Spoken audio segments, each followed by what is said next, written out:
running every day to motivate you. Day 6. I just wanna share how I started this journey. Actually guys, I started 2 months ago consistently and late lang din ako nag-vlog.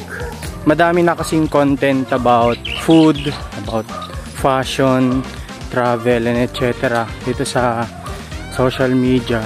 I just wanna share sa fitness industry to help people, inspire other people na kagaya ko na overweight. Takbo lang ako Na-realize ko din kasi na napakadami nating oras dito sa social media. Pagkagising, hawak natin cellphone. Pag wala tayong ginagawa, cellphone. Bago matulog, cellphone. Or even habang kumakain, nagsa-cellphone tayo eh. I admit, isa ako sa ganun. And naisip ko, why not yung pag-i-scroll natin sa TikTok or sa social media is ilaan natin sa ating health. Diba? Kala mo talaga eh. Yes, it's hard maging disiplinado sa exercise sa iyong diet.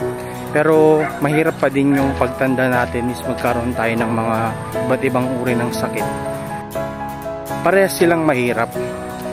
And life's not that easy. So choose your own heart. Actually guys, 2 months.